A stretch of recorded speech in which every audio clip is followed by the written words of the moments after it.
Past few years, we've seen tremendous growth in Shiloh. The most proudest moment was cutting the ribbon at Memorial Hospital.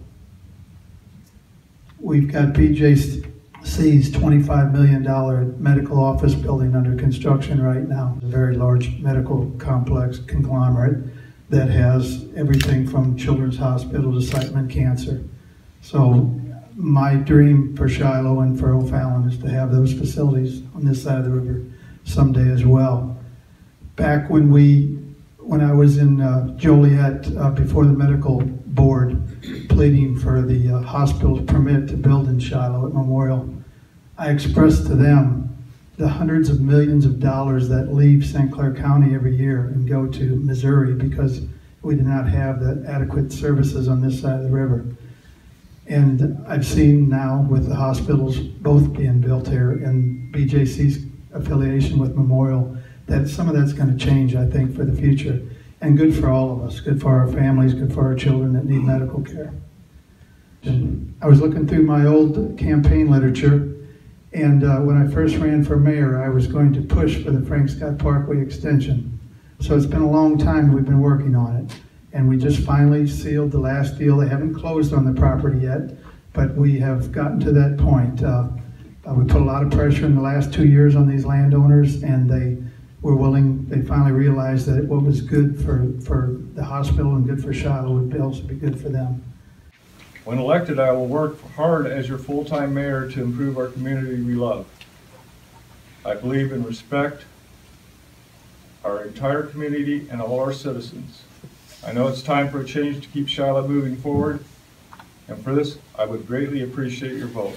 The village is very limited on our debt. We have two bond issues. We have one that we bonded the Three Springs Park, $3.5 million, and it's guaranteed with TIF dollars, which TIF dollars can only be used in TIF zones, and the Three Springs area that we borrowed the money for is in a TIF zone. The reason we did it was to improve the assessed value of Shiloh School District 85, which has basically zero commercial property in its district except for Wilkie Window and Door. The other debt that we have is a $1.5 million bond issue to expand our sewer system up to the Metrolink station. It was a 2% loan from IEPA. It provided sewer service for the Army National Guard down there. It'll provide sewer service for the MITRE Corporation, and it'll eventually provide service for the whole eastern half of Shiloh. The debt and so we do have a large capacity of debt that we can borrow. I think we're about $10 million we can borrow right now. And of course that funding is going to go towards the new police station and Village Hall when we do finally get everything arranged and to the liking that we basically we can assure ourselves we've got the money to make the payments on the bonds.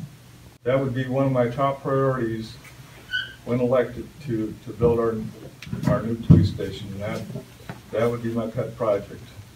Putting everything else aside that our money's wasted on, that would be my #1 priority for our public safety and for our officers to have a real good high-tech facility.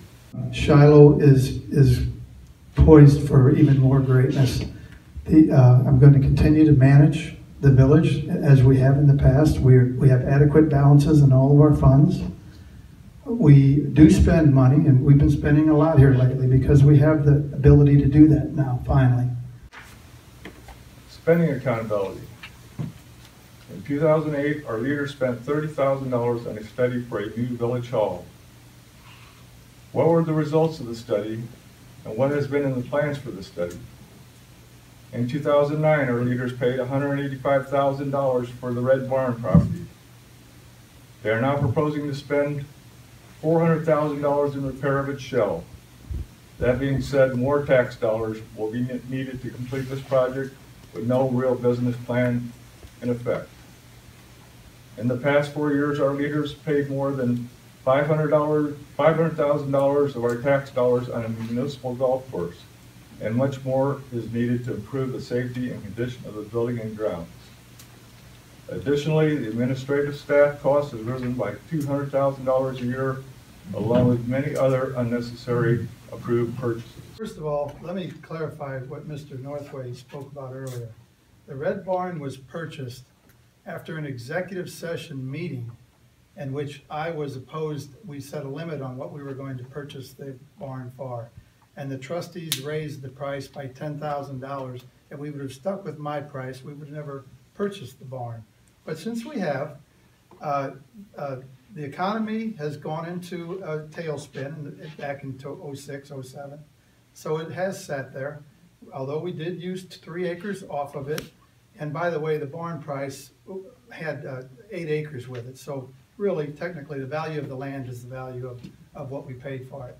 But I still believe the barn could be turned into a cultural center.